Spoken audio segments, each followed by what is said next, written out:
All right, so Ava and Ricky came home early, so Ava is here. Hi, say hi.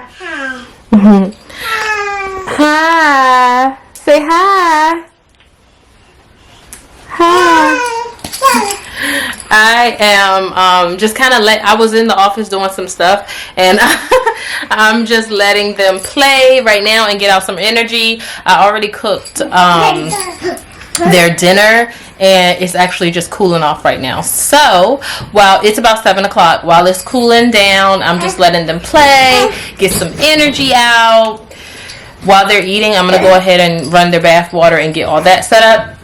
We'll see how it goes tonight because Ava is back, so Ava is gonna be in the room. So hopefully, if she cries, she doesn't wake Ava up, but we'll see. So I'm gonna go check on their food, see if it's ready, so that they can start getting ready for bed. They are so loud, and I'm ready for them to wind down.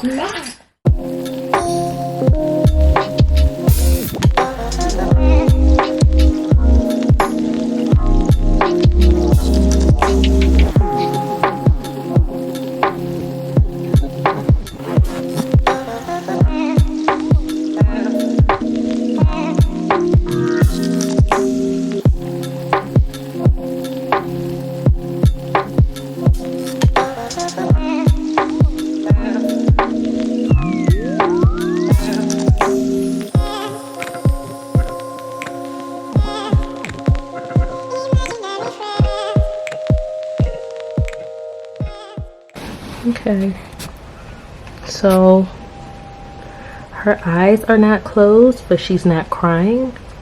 When I put her down, she was not asleep. She fussed once she realized that I was putting her in the crib, and when she saw me leaving to walk out the door, she cried. But by the time I got to the end of the hall, she stopped crying, and as you can see, she's just laying there. I don't know if you could tell from the camera, but her eyes are actually open, and she's just laying there. So I'll just keep watching on the monitor, see when she actually falls asleep, and yep. Okay, so this escalated quickly. When I went to put Ava to bed, Raina woke up, and so now this is happening. I'm gonna let her cry for like 2 minutes. If she doesn't stop crying after 2 minutes, then I'll go back in there and we'll try this all over again.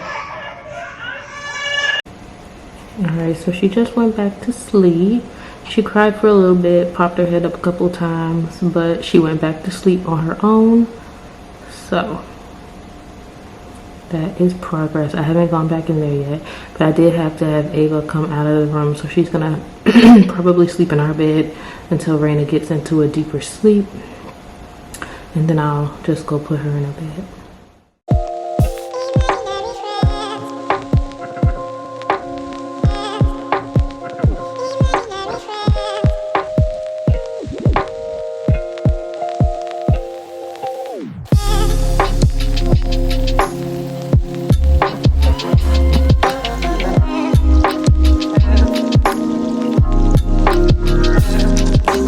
The girls are having a little bit of playtime. Raina, are you playing? Yeah, we are. So they are having a little bit of playtime, and honestly, so far everything's been going really, really good. Hi. Raina seems to wake up at night, but if I don't go in there, she'll cry for not even 5 minutes, and then she lays back down, so I don't bother with it. So the whole cry it out thing, obviously you're not gonna let your kid cry for like 45 minutes, 30 minutes, you know, but like if they cry for 5 minutes and under, they're okay. Like, they're not dying. You can see them from the monitor.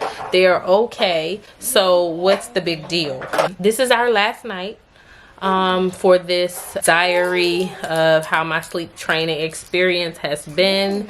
I literally just gave them a bath.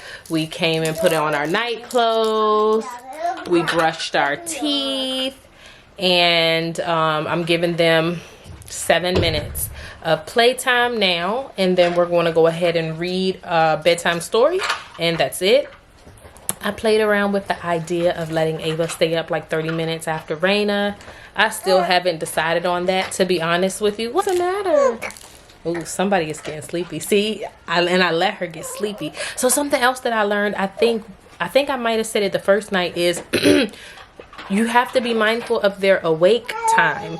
And I don't think I was doing a good job of being mindful of her awake time and like letting her just really exert that energy. Like, I take my children outside. I make sure that I try to make sure that they get that energy out so that they are tired by the time bedtime comes and it's like not so much of a rebuttal. Now, Ava, on the other hand, she'll try and fight me a little bit on bedtime, but for the most part, she's really good with it. And again, I still haven't decided on whether or not I'll let her stay up later. Tonight, I'm going to have her go to sleep same time as Raina. But more so because I want to watch Married at First Sight and have like a glass of wine in peace. So, yeah, she's going to bed. But I may end up changing her bedtime. I don't know. I haven't decided. But, yeah. I'm just going to let them play for a little bit more. And then I'm going to go ahead and read them the bedtime story, nurse Raina, and we'll be done.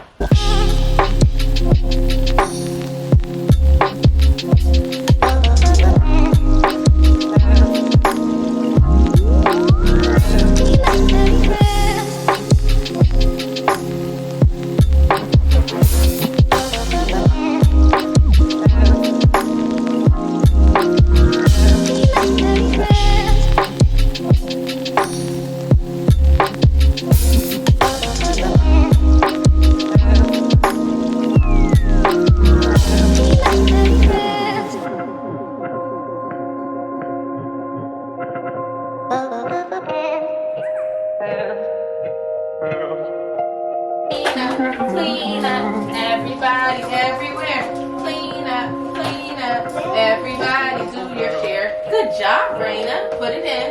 Let it go. Let's close it. Let's close it. Ooh, there we go. Good girl.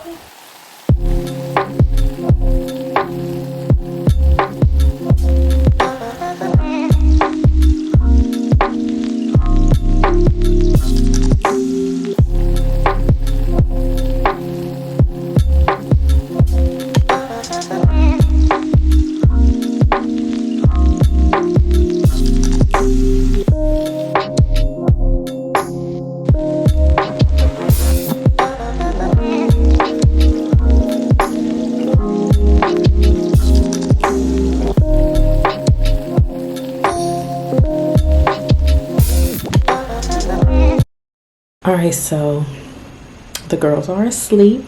I'm in the office right now. I'm going to get a little bit of work done before I go to bed. It's 8:49 now. This is me watching them from the monitor. I hate that it does that. It's because the brightness isn't up for some reason. I don't know why it does that. But yeah, Raina is sound asleep. And I'm hoping that tonight she'll kind of sleep through. That's how things went with Ava. Once I started sleep training, that's what eased her into like sleeping through the night. So for the most part, she slept through the night. There were times when she would wake up like once a night for a bottle or something like that. But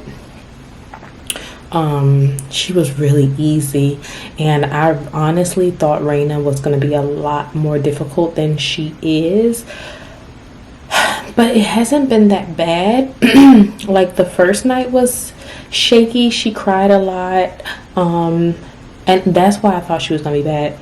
I thought she was going to be really hard to sleep train because when she wants me, and she will just scream to the high heavens, like hollering like a banshee until I come. So I was like, oh my gosh, this baby's probably gonna cry and like not let up. But that hasn't been the situation. The first night, touch and go. She cried more. The second night though, I think she knew like she cried for like a few minutes, and then it was like, all right, okay, so I guess my mom's just really not gonna come in here. I guess I'll go to sleep. And then she would just lay back down, and she did that all throughout the night. So we'll see how tonight goes. And yeah. So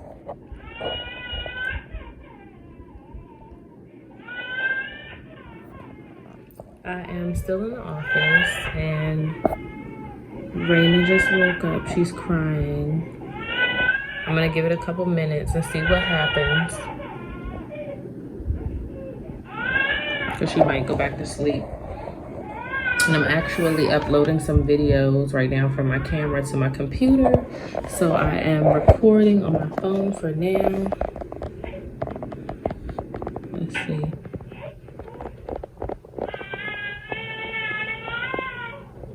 Looks like she might get up. Oh. I don't like her arm hanging out the crib like that. I'm gonna give it a second. Hopefully she'll pull it back.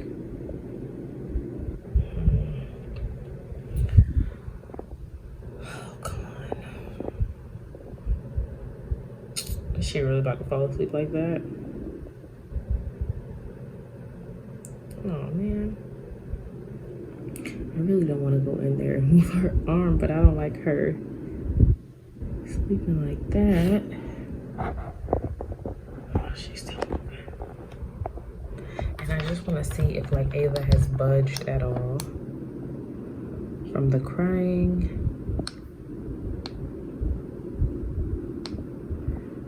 It doesn't look like it.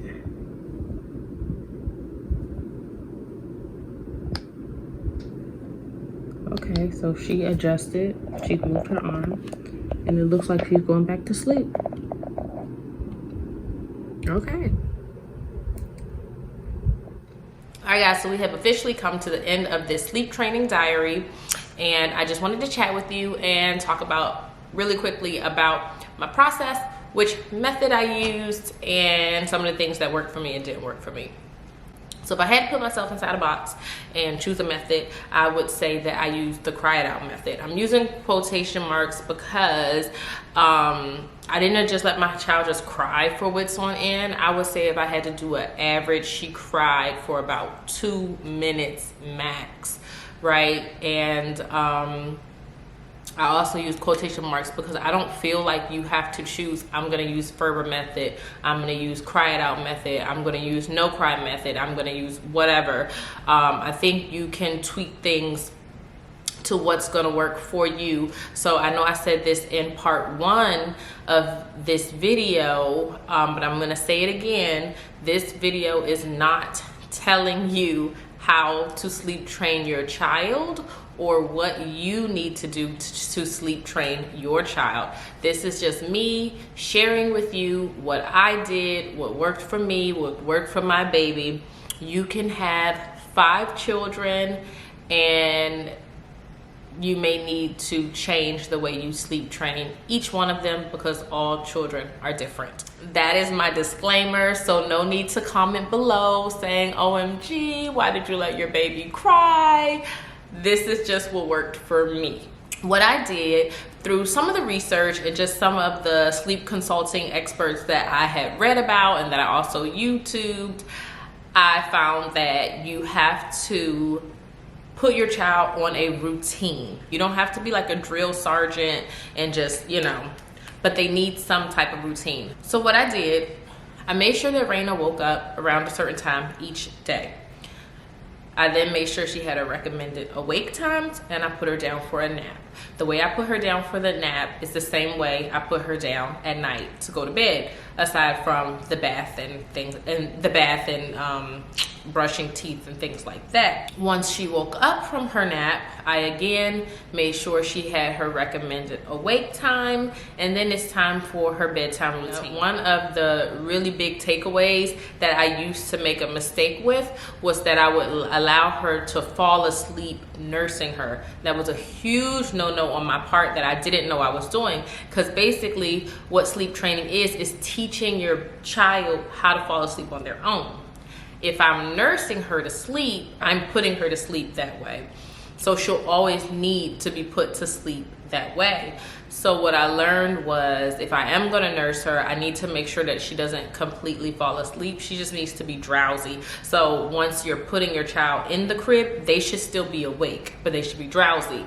And then with them being awake, they need to fall asleep on their own. Okay, so this is where the problem presented with sleep training, because I would put her down in her crib and she would start crying because she wasn't fully asleep yet. So I would probably say the roughest day was the first day of that, and she popped her head up and cried and stood up and sat up, lay back down, sat up, lay back down for a good amount of time, or frequently, should I say. It wasn't like long periods of time, but it was very frequent throughout the night. Before sleep training Raina, I would nurse her to sleep, and she would constantly wake up throughout the night. I would say, I'm not exaggerating, you guys, she would wake up about 5 times a night, and I would have to nurse her back to sleep. This presented a problem because I was not getting any rest. I was waking up all throughout the night, having to haul Boogie it over to her room, nurse her, and then I'm like coming back to my bed so exhausted. It wasn't working. So I'm like, enough is enough. We gotta do some sleep training. I cannot live like this. I need my rest. I need to be able to sleep so that I can function while you're awake throughout the day. And also, I still have Ava. I have 2 children, so mommy cannot walk around looking like a zombie. You know, I need my rest. So this was completely necessary. First night, she popped her head up, laid back down, woke back up, laid back down, sat up, laid back down, and it was just that throughout the night. But the takeaway is, she laid back down on her own. Not once since I started this process did I go back in the room to help her fall asleep. She did it on her own. Now, I know everyone may not agree with this because it's the cry it out method, but it works. I think something clicks in their head, like, okay, I'm gonna cry, someone come get me, please, somebody help. And then eventually she realizes that no one's coming. That sounds so harsh, you guys, but just follow me here. She realized that nobody was coming, so she laid back down. And I know some people would be concerned, like, oh my gosh, my child probably thinks I abandoned them, or, you know, like, it's kind of hard on the parent also. I don't know if, for me, if it helped that this is my second child, because I do remember with Ava feeling so bad. Like, when I started doing sleep training with her, I remember she was in the room crying and I was in the living room crying, like, oh my God, my baby thinks I don't love her. But you know, I give my children a ton of love. I give them a lot of attention. They know I love them. So that wasn't really my concern this go around. So yeah, she cried. She fell back asleep. It worked. The next day happened and we did it all over again. She woke up around a certain time. We had nap time at the same time, and we had bedtime at the same time. So one of the mistakes that I have made in the past is bedtime, not staying on a strict bedtime schedule. Say, for example, your child's bedtime is 8 o'clock. You're not supposed to stray away from the scheduled time more than 20 minutes. And that's something that I didn't know. And once I started implementing that, I noticed a shift in that it is a lot easier. It still gives you a 40-minute window, you know? So that's why I say you don't have to be like a drill sergeant, like, oh my God, bedtime is 8 o'clock, gotta be in bed. But no. Plus, hello, life happens, and we're not gonna always be able to stick strictly to that schedule. So you are able to give yourself like that 20-minute grace period, you know, prior to or or post. Another big takeaway for me was when you're putting your child down for your nap, let them get comfortable. Think about when you're laying down to take your nap, you don't usually go from your street clothes and just jump into your bed. You'll usually get more comfortable, right? It's no different from a baby. I usually would just put a onesie on so I didn't have to put on like full PJs, and I would even put her bonnet on and everything, and that kind of is an indicator to your child, like, okay, time to start winding down. Just like with the bedtime routine, once these routines are set in place, your body just like naturally starts to do things because of habit. So for nap time, same thing. That's pretty much it, you guys. It really isn't that much to it. Once you learn the quote unquote do's and don'ts and just like learning what works for you and your child, it really isn't much to it. The hardest part, I think, is just sticking to your schedule and sticking to your guns. And especially for us moms, it's hard, you know, because it's very emotional. You don't want to see your baby cry. You don't want them to think that you don't love them. You don't want them to feel that they don't have that love from mommy. But moms, you need your sleep, okay? It is too many of us walking around out here so exhausted, and then it makes you it's so hard to function throughout the day. Whether you're a working mom or a stay-at-home mom, having a baby that is not sleeping and that is constantly waking you up through the night is a struggle. It is hard on you, so you need your rest. So again, this video isn't to tell you guys what to do. It's just sharing my experience of what I did and what worked for me, and something that may work for you. Of course, feel free to take some of the lessons that I learned, some of the things that I did, implement them in your home, and of course, tweak it to what works for you. Don't look at these methods, Ferber method, cry it out, no cry, whatever you have read, seen on the internet, looked at on the videos. If you don't feel like that's gonna work for you, or you're not comfortable with it, don't do it. So I hope you guys enjoy the content that I am putting out there, and I hope you found this video to be helpful. If you have questions, please do not hesitate to comment down below. If you guys haven't subscribed to my channel yet, go ahead and smash that subscribe button now, and don't forget to turn on the notification bell so you never miss an upload. I hope you guys enjoyed this video, and good luck sleep training your little one.